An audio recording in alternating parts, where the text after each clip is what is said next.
ringing Christopher Browell. This is the Vodafone voicemail service for 07769247196. Please leave a message after the tone. When you finish recording, please hang up or press the hash key for more options. Yes, hello, Mr. Browell. It's Mr. Hussain here, once again, leaving yourself another daily message like a broken record that I've been leaving you every single day. Excuse me. That I've been leaving you every single day since the end of August, asking you about my brother, whom you've kidnapped and are now holding and detained in your ad hoc prison, which you've now created specifically for my brother, and subsequently made us homeless for the second time, considering the previous time you made us homeless was through the commissioning of High Court justices in the High Court in order to make us homeless. Then, I mean, the level of, the amount of effort and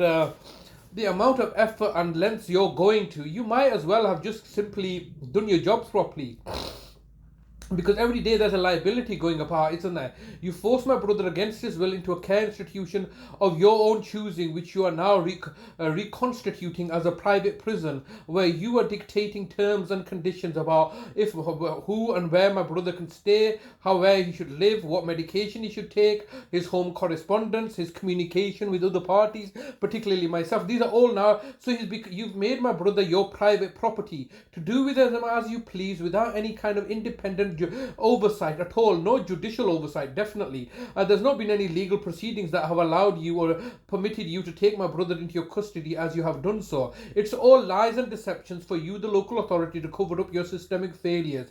And this is just not a present thing, is it? It's going back several decades, where you have been abusing vulnerable people, particularly of the Asian minority Muslim variety, such as ourselves, and exploiting us and taking advantage of our inability to understand or speak the language of the culture. Well, I was born here, I was raised here, I was university level educated here, so you can't pull the wool over my eyes, and I know my rights, and I know what the law is, and how you are now bending and twisting the laws in order to achieve your desired objectives of causing me harm, alarm, and distress, and daily suffering. And this daily suffering is something that I'm very used to now, isn't it? When you've been incarcerated like I have, and exploited and enslaved, and that's the right word, it's slavery. This is just slavery through the back door now, where you on the surface of it continue to have the emblem of civility, when the reality is that you have enslaved me and now directly imprisoned my brother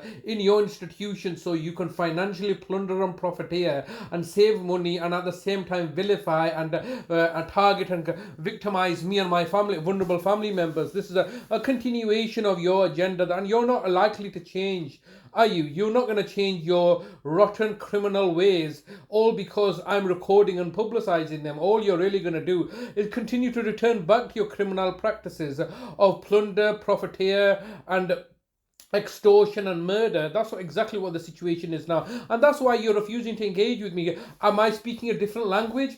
I am my brother Talib's representative. I am his voice and mouthpiece, and you can see I can clearly express myself. Oh no, but now you must choose to separate us. Me and my brother Talib are one. You can't separate us now when it serves your purpose and agenda, when previously you were quite happy for me to represent my brother because it served your agenda to look to exploit my labor and exploit my empathy for my brother and my good nature, and when you didn't have enough money to get yourself a translator, or so it's basically, it's when it serves your purpose we are together, when it can save you money we are one. And I'm representing my brother, and now when I'm charging you £1 million a week for the services that I provide, because I'm not going to be hoodwinked anymore, you now say no, we don't need to deal with you, we just want to deal with your brother who cannot speak English, who cannot understand anything, who has mental health problems, and then we can just lie and bullshit our way through any kind of allegations by stating that, oh, it was not our fault, we did this and we did that. Well, let me remind you that this is exactly what you did in my mother's case. You've isolated her, tortured her, and murdered her to death, and you can't escape that. And you also tried to do this a decade ago in my brother Nazim's case, where you, the local authority, in collaboration with West Yorkshire Police, in collaboration with in collaboration with the public guardian at the time, Alan Eccles, in collaboration with his GP practice, with my older brother's GP practice, all colluded and conspired in order to achieve an objective to murder my brother and looking to frame me by colluding with the care home the nursing home, Staveley Berkeley's. And now here you are once again at the same old tricks, and a decade later, as a local authority, nothing's really changed. You, the local authority, in collaboration with West Yorkshire Police, and now with Sunningdale Care Home and the collusion of David Crabtree. No doubt, I don't even know who my brother's GP is now, because you've dictated who his GP should be, and in giving them instructions not to engage with me, as you have been giving instruction both to the care provider and the police not to ensure that I have no contact with my brother. It makes no difference whether